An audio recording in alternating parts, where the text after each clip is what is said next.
Bom dia, amados queridos, a paz de Jesus. Vamos dar início a mais um culto de adoração ao Senhor e quero dar uma notícia que muito logo estaremos juntos como corpo de Cristo, já reunidos ali na Vasco da Gama, onde nós costumamos nos reunir. Amém? Que a paz do Senhor reine sobre a sua casa e que você possa estar feliz. Amém, queridos.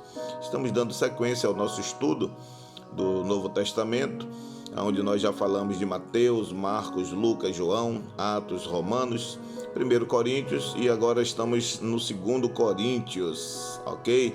E essa carta de 2 Coríntios, Paulo escreve sobre os seus sofrimentos, as muitas aflições que ele passou, e é uma carta que vai trazer algumas revelações de como nós devemos também nos comportar nos dias atuais. Então quero convidar vocês a estarem participando desta leitura no capítulo 1 de 2 aos Coríntios, para que nós possamos entender o quanto vale a pena servir a Cristo e meio às tribulações a gente vencer todas as dificuldades. Amém? E aí Paulo começa narrando já no capítulo 1, que ele é apóstolo de Cristo, Jesus pela vontade de Deus.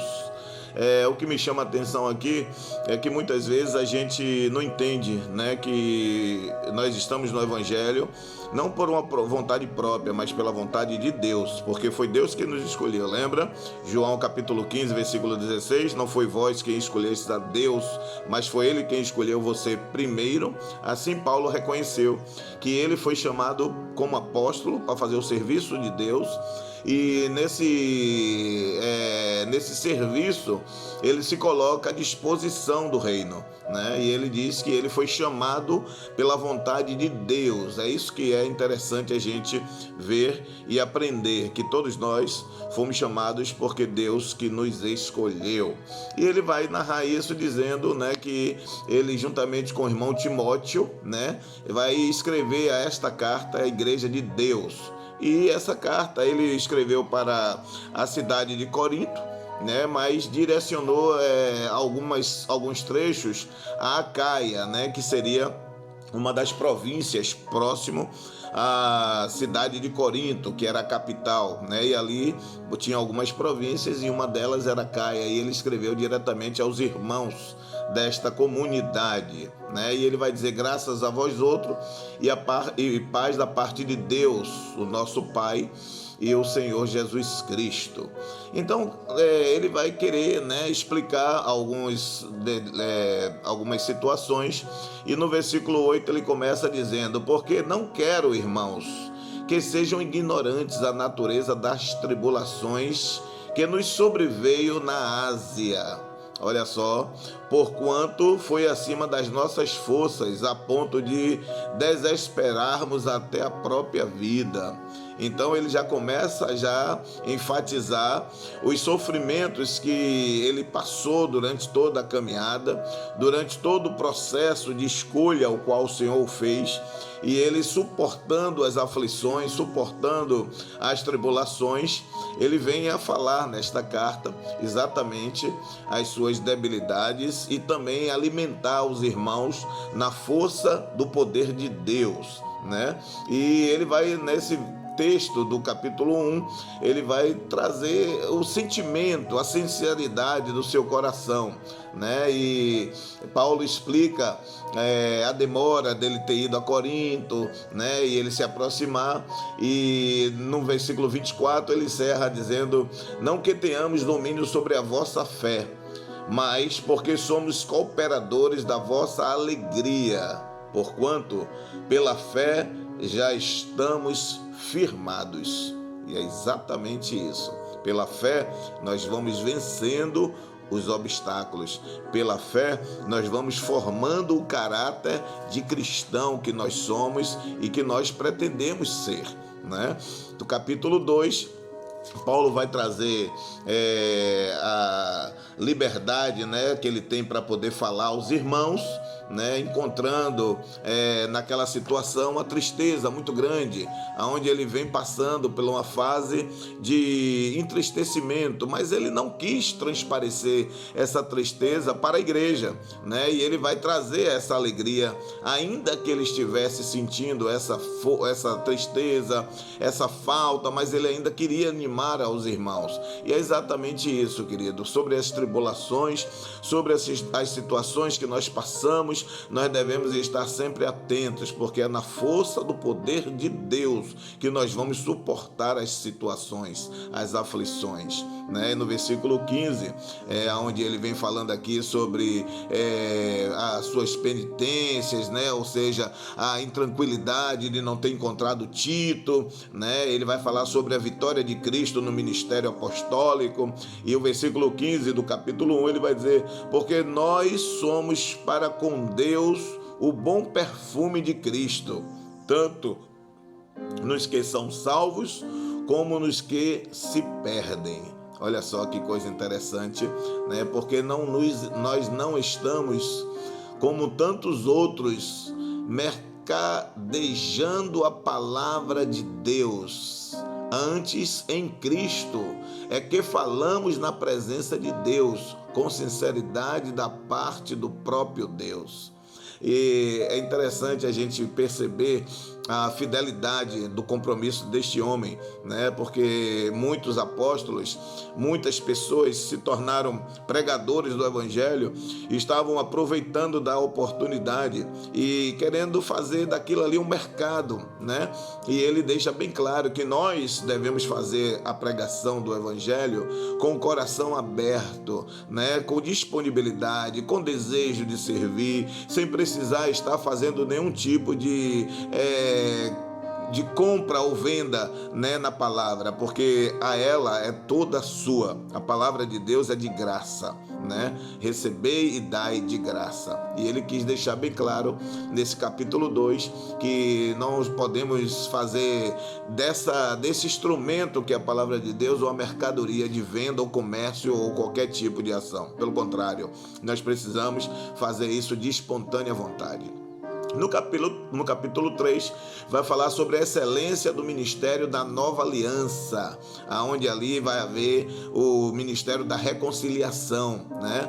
E o capítulo 3, do verso 4, vai dizer: e é por intermédio de Cristo que temos tal confiança em Deus, não que por nós mesmos sejamos capazes de pensar alguma coisa, como se partisse de nós. Pelo contrário, a nossa suficiência vem de Deus, o qual nos habilitou para sermos ministros de uma nova aliança, não da letra, mas do Espírito, porque a letra mata, mas o Espírito vivifica.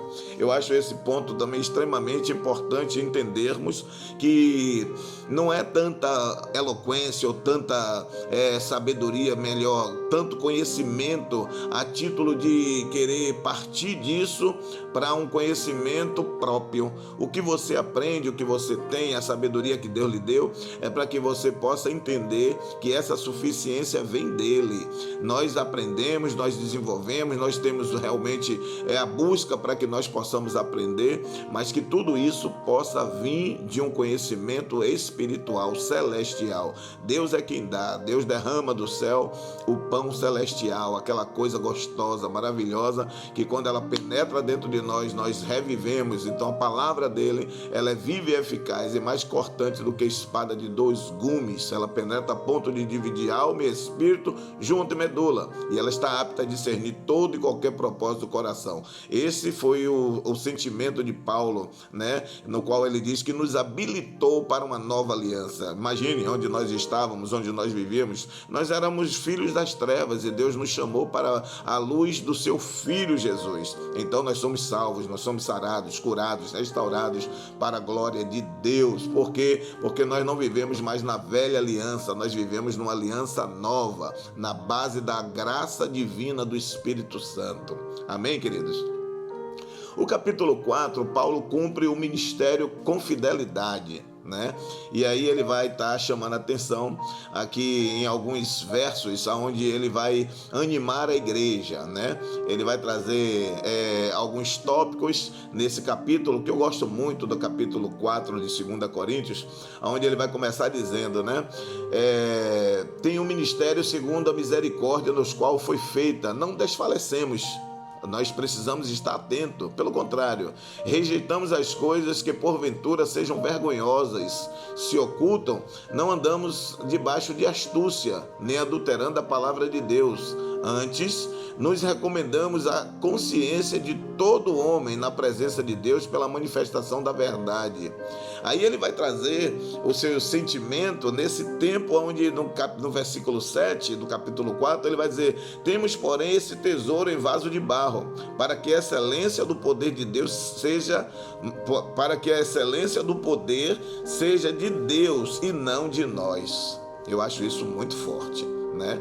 Então, a soberba, a prepotência, a arrogância, o ser humano carrega isso dentro de si, mas quando nós permitimos que a palavra de Deus ela possa de dentro para fora ser útil, no sentido de nós nos esvaziarmos para que ele possa nos encher, a gente continua sendo pessoas úteis para o reino de Deus. Por que tem tanta gente vazia dentro da igreja?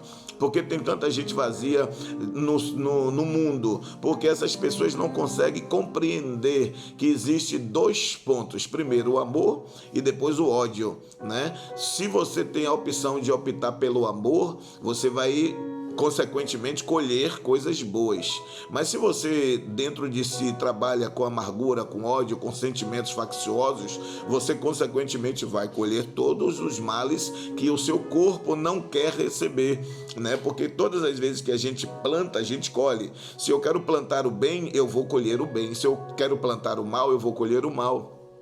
E aqui nessa situação a gente vê que Paulo deixa claro, né? Então você tem a opção de escolha. Se você quiser estar no caminho bom, que é estar recebendo a palavra de Deus, recebendo as coisas que Deus tem para você, consequentemente você vai ser cheio dessa benevolência da parte de Deus. Se caso contrário você quiser ser cheio das coisas erradas, você também vai ser cheio das coisas erradas. Ainda que ele vai falar aqui que a excelência do poder seja de Deus e não de nós. Por isso que quando eu começo a falar sobre as pessoas vazias, ou seja, ou você é cheio do bem, ou você é cheio do mal. Se você não é cheio do bem e você não é cheio do mal, ou não é cheio do mal, você é uma pessoa vazia. E se você é uma pessoa vazia, você é pior do que o bem ou o mal, porque o pior de tudo é você ser vazio. Então, queridos, eu quero lhe aconselhar que diante de todas as aflições, Paulo vai dizer que o que nós temos de melhor é o que nós somos presenteados diariamente. Deus nos presenteou com o teu amor, Deus nos presenteou com a tua graça, com a tua misericórdia, com a tua bondade, com a tua vida, e é o que nós precisamos desfrutar desse tempo onde nós, como vasos, possamos dizer ao Senhor: ó Pai, enche esse vaso, me faz ser esse tesouro precioso de barro, onde o Senhor molda, onde o Senhor faz como bem o Senhor entender, e daqui o Senhor vai lhe preparar para você ser esse pregador maravilhoso. E Paulo vai dizer que em tudo somos atribulados, porém não angustiados, perplexos, porém não desanimados, perseguidos, porém não desamparados, abatidos, porém não destruídos, levando sempre no corpo o morrer de Jesus, para que também na sua vida se manifeste em nosso corpo, porque nós que vivemos somos sempre entregues à morte por causa de Jesus, para que também a vida de Jesus se manifeste em nossa carne mortal, de modo que em nós opera a morte, mas em vós a vida. Tendo, porém, o mesmo espírito da fé, como está escrito: eu criei, por isso é que falei. Também nós cremos, por isso também falamos. Sabemos que aquele que ressuscitou ao Senhor Jesus também nos ressuscitará com Jesus e nos apresentará convosco, porque todas as coisas existem por amor de vós, para que a graça, multiplicando-se, torne abundante as ações de graças por meio de muitos para a glória de Deus. Olha só o que ele vai dizer nesse versículo 16 do capítulo 4. Por isso, meus irmãos amados, por isso, queridos, não desanimemos, pelo contrário, mesmo que o nosso homem exterior se corrompa, contudo, nosso homem interior se renova de dia em dia, porque a nossa leve e momentânea tribulação produz para nós eterno peso de glória, acima de toda comparação, não atentando nós nas coisas que se veem, mas nas que não se veem, porque a que se vê, ela é temporal, mas as que não se veem são eternas. Oh glória, que coisa forte, que maravilha. Eu creio que nós somos vencedores. Paulo escreve que nós somos mais do que vencedores, justamente porque nós vamos passar por todas as tribulações e nós vamos dar graças, glória, glória, glória a Deus. Você é um vencedor, querido. Você é uma vencedora, querida. Não deixe as coisas que estão sobre a situação ser maior do que o Deus que está na sua vida. Tudo isso, querido, todas as tribulações, as angústias, as situações que são levantadas diante de nós, todas elas são suportáveis, porque Deus não vai lhe dar carga que você não possa suportar. Então vamos para frente. Como é que eu digo? Vamos para frente, que atrás vem gente. Você é um homem de Deus, você é uma mulher de Deus. O capítulo 5 vai falar sobre ausentes no corpo e presente com o Senhor. Eu acho também muito bom esse versículo, onde ele vai dizer, porque importa que todos nós compareçamos perante o tribunal de Cristo, para que a cada um receba segundo o bem ou o mal que tiver feito por meio do corpo. Olha aí, o nosso corpo é o quê? O templo do Espírito Santo, e nós precisamos guardar a nossa mente para que nós possamos chegar ao tribunal de Cristo e ao sermos julgados, nós possamos estar plenamente colocados no livro da vida. Precisamos estar zelosos, precisamos estar guardados no ministério da reconciliação, porque a reconciliação, ela provém de Deus e ela é para nós um fator primordial através de Cristo, né? Cristo veio reconciliar através do seu sacrifício vicário. Quando Cristo morreu na cruz, ele ali rasgou o véu e aquela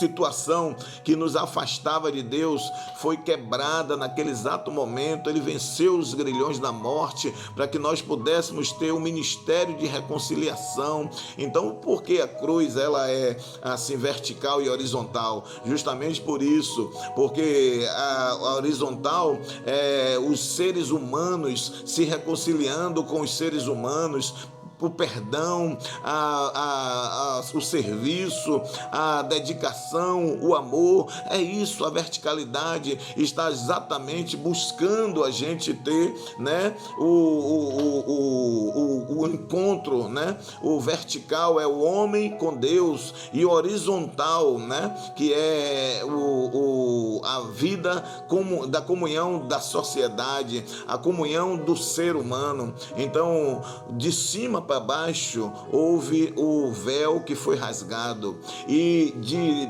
lado a lado, no horizonte, é onde nós vamos encontrar a comunhão da igreja, a comunhão dos irmãos. Então, queridos, é o que nós precisamos. Essa reconciliação foi dada de Deus para que nós pudéssemos ser restaurados, resgatados. Então, vamos viver um tempo de renovo. Paulo nos ensina, nos explica através dessas escrituras que não há nenhum valor se não praticarmos a reconciliação com os nossos familiares, com os nossos amigos, com a nossa comunidade, se nós não tivermos o perdão, o amor, a compreensão, a compaixão, se não existir dentro de nós essa reconciliação, o amor de Deus não está em nós.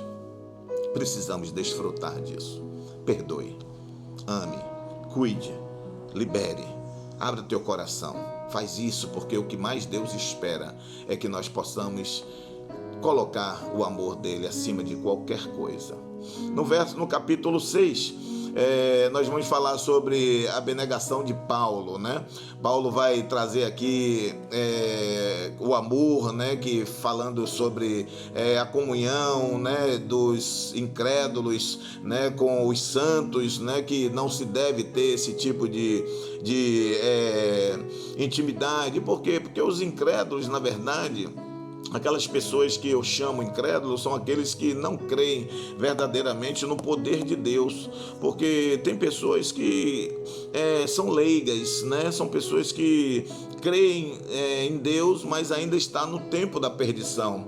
E eu quero crer que essas pessoas são as pessoas que mais precisam de ajuda, são as pessoas que mais precisam de Cristo. Então nós precisamos levar a palavra para aqueles que verdadeiramente precisam. Lembra o que Jesus fazia?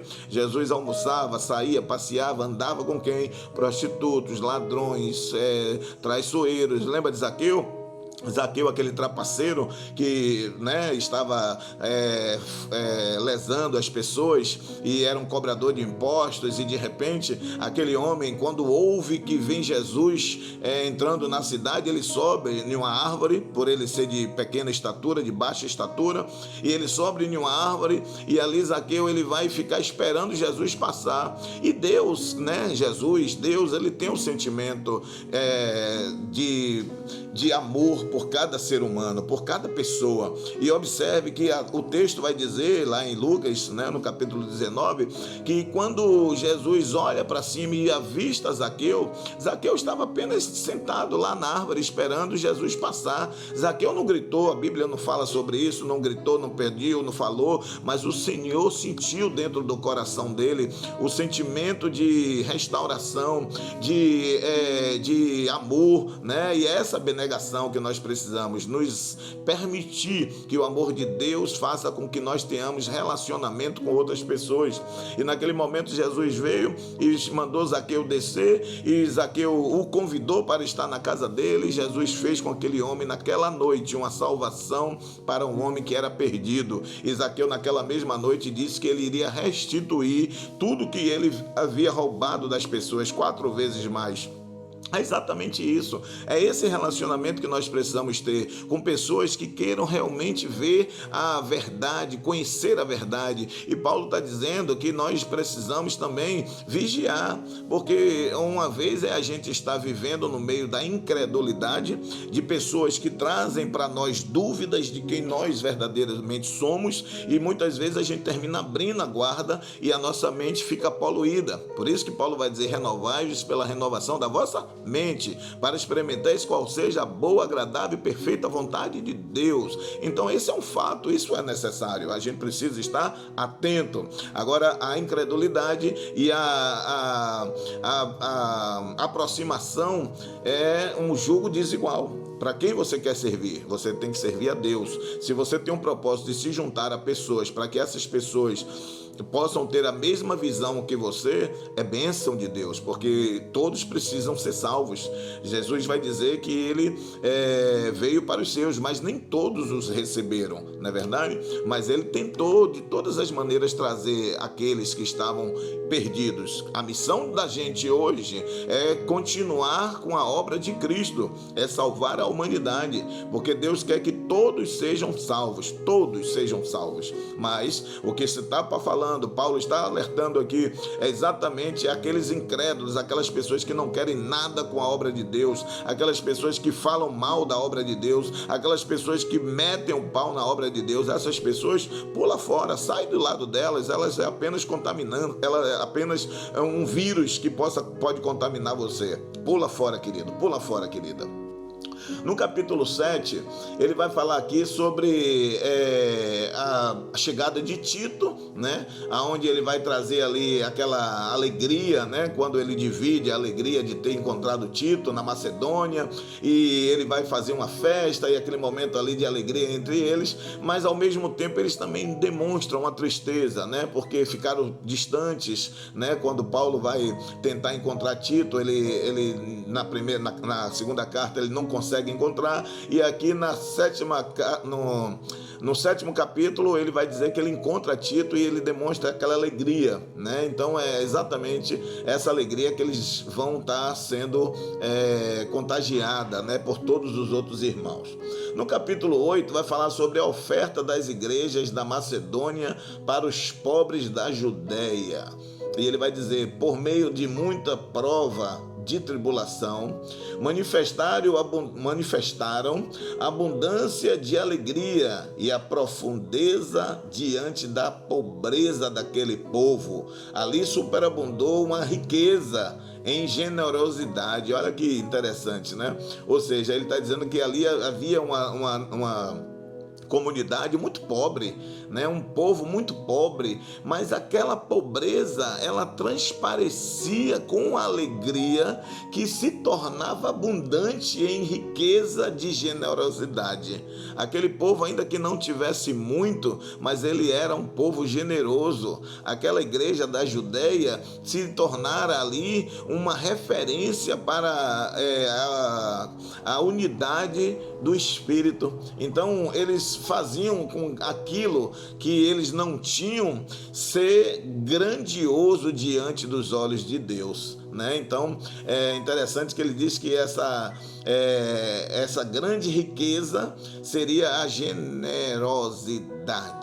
Nós precisamos estar com o nosso coração voluntarioso, né? Isso é bênção da parte de Deus. Precisamos aprender a ser generoso, precisamos aprender a doar a nossos bens, o que nós temos, para serviço do reino de Deus. No capítulo 9, ele vai dar sequência à mesma fala do capítulo 8, falando sobre a sementeira e a colheita. E isto vos afirma: aquele que semeia pouco também ceifará, e o que semeia com fartura, com abundância, também ceifará. Cada um contribua segundo estiver proposto no teu coração, não com tristeza e nem por constrangimento, porque Deus ama quem dá com alegria. Olha só que bênção. Paulo está ensinando a nós aprendermos a sermos verdadeiros doadores, a pessoas que saibam fazer um plantio correto para uma colheita certa. O que você planta, você colhe. Você não planta mamão e colhe maçã. Você não planta uva e colhe figos. Então, querido, cuide de como está o seu plantio, tanto no reino de Deus, como está na sua casa, como está nos seus negócios. Deus, ele é um Deus de virtudes e abundância. Deus é o Deus do dono do ouro e da prata. Deus é o dono de todo o universo. Deus te criou, Deus conhece o seu sentimento, Deus conhece o seu compromisso, mas ele não mete a mão nos seus desejos. O que você desejar, lhe será concedido. Lá em Salmo 37 diz o quê? Concede ao Senhor, né, os seus bens e o que você mais entende, para que ele possa conceder os desejos do teu coração, né? Alegra-te no Senhor, satisfaz do Senhor em primeiro lugar, para que o desejo do teu coração seja lhe concedido. E é exatamente o que Paulo ministra nesse texto do capítulo 9. Amém, queridos? No capítulo 10, Paulo vai defender a sua autoridade apostólica, né? E fala aqui sobre algo que é tremendo, ainda que a igreja de Corinto fosse uma igreja teimosa, uma igreja que vivia debaixo de muita prostituição, de muita avareza, de muitas coisas que satisfaziam a si próprio e menos a Cristo, mas mesmo assim era uma igreja de Deus, era uma igreja que estava nos planos de Deus, e ele ali fazendo a menção exatamente àquele tempo, ele vai defender a sua autoridade, né? Onde ele usa no capítulo 10, do verso 3, ele vai dizer: porque embora andando na carne, não militamos segundo a carne, porque as armas da nossa milícia não são carnais, e sim poderosas em Deus para destruir fortalezas, anulando sofismas e toda altivez que se levanta contra o conhecimento de Deus, levando cativo todo pensamento à obediência de Cristo, e estando prontos para punir toda desobediência, uma vez completa a vossa submissão. Que bênção, viu? Aqui está falando exatamente sobre a autoridade, né? Nós temos uma autoridade no reino de Deus que nos foi dada. E a nossa luta, ela não é carnal, amados. A nossa luta, ela sempre vai ser espiritual. Ela vai haver um combate, um confronto com as hostes espirituais do mal. E o que mais nós precisamos é saber lutar contra essas hostes espirituais do mal. Aí ele vai chamar a atenção da igreja de Corinto, porque eles estavam despercebidos, eles estavam desatentos, e ele vai fazer aquilo ali valer para um ensinamento próprio, onde ele diz: olha, a nossa milícia, a nossa luta, elas não são carnais, mas sim poderosas em Deus. Ou seja, qual é a força que eu preciso? A força de Deus. Como é que eu luto? Como é que eu brigo? Como é que eu vou combater com o inimigo que eu não vejo? Como é que eu vou estar em um confronto pessoal com alguma coisa que eu não vejo? Eu vou ficar me debatendo o tempo todo, mas eu não estou enxergando, né? Então a nossa luta, ela não é carnal, ela é espiritual. Como é que eu vou vencer isso? Ele escreve lá em Efésios dizendo que a nossa luta não é contra carne e sangue, e sim contra os principados e potestades, contra essas hostes espirituais do mal. Para isso eu preciso estar forte, firme, confiante no Senhor. Por isso que é necessário nós estarmos jejuando, orando, lendo a Bíblia, buscando conhecimento, porque as nossas lutas, o nosso combate, ele é espiritual. Uma vez que eu tenho uma espada do poder, que é a palavra de Deus, que é a mensagem do Senhor no meu coração, eu estou revestido do poder e da graça de Deus. Nenhum mal lhe sucederá e nem praga alguma chegará à tua tenda, uma vez que eu estou revestido, uma vez que eu estou forte no Senhor. Então, queridos, a nossa luta, ela precisa ser vencida diante das sofismas do diabo, a sofisma do mundo, onde tudo é engano, tudo é mentira, e nós precisamos combater essas heresias, combater essas mentiras, mas com a força que vem de Deus. Você é forte no Senhor. A força de Deus está em você. Lembra um desenho animado que tinha chamado, acho que era Pela Força de Grace, ou sei lá, um negócio desse assim, né? Eu gostava muito daquele desenho animado, e aquele desenho me trazia muita força na época. Eu fiquei apaixonado pelo aquele desenho animado.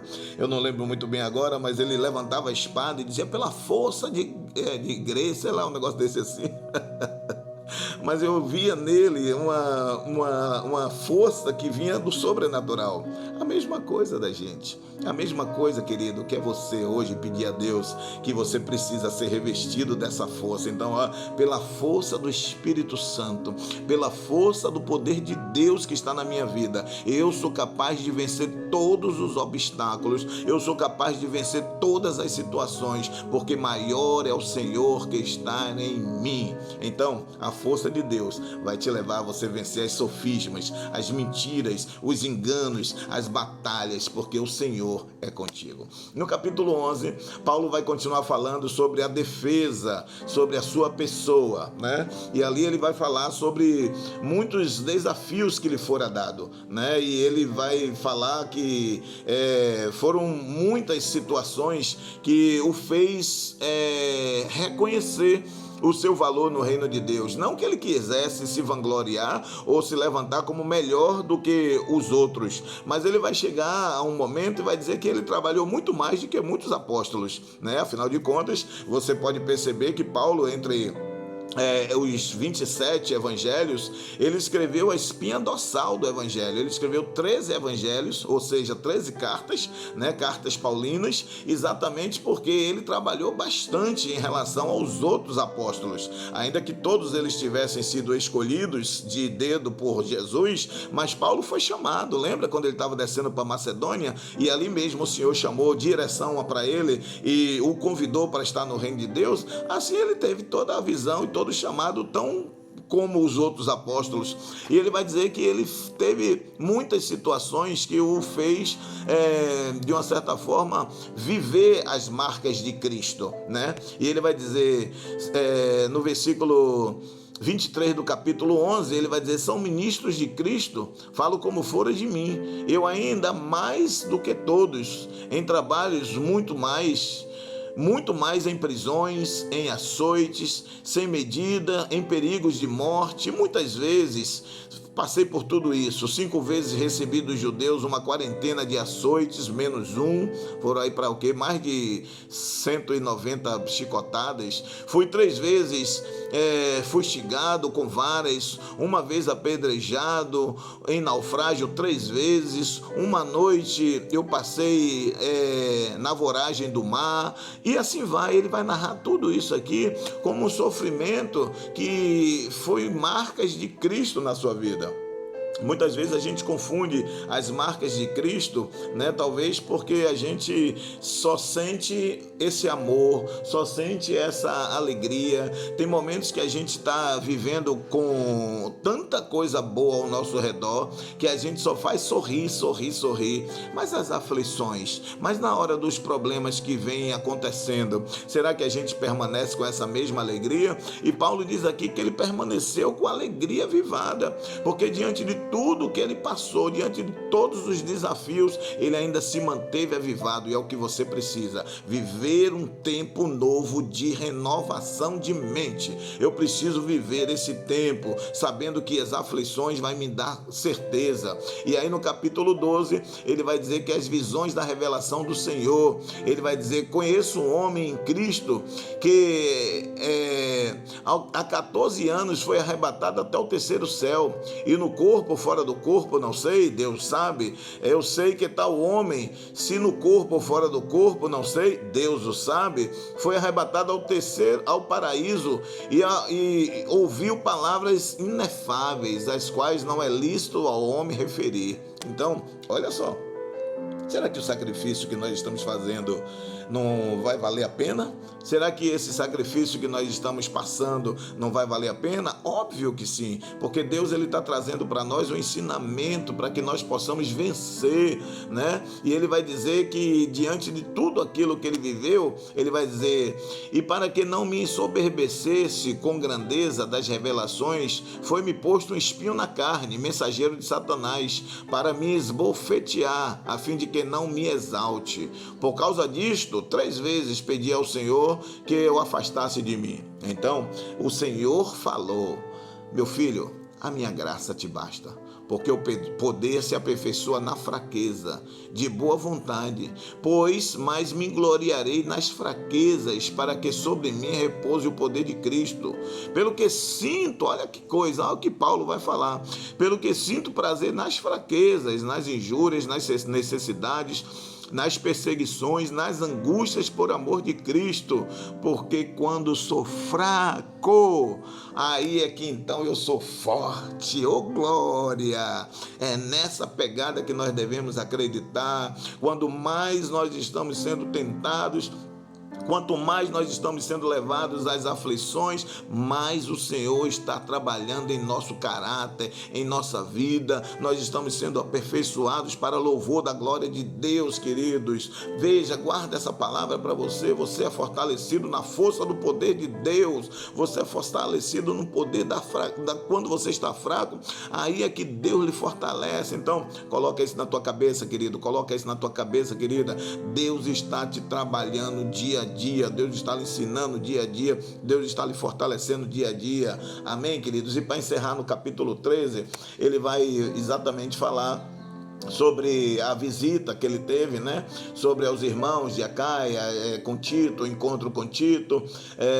Paulo apela para o juiz de todas as obras, que é Deus, né? Ele vai fazer uma investigação naquela região, como é que estão as obras, como é que estão as coisas, e ele vai chamar os irmãos para um ânimo, né? Ele vai dizer: examinai-vos a vós mesmos, se realmente estáis na fé.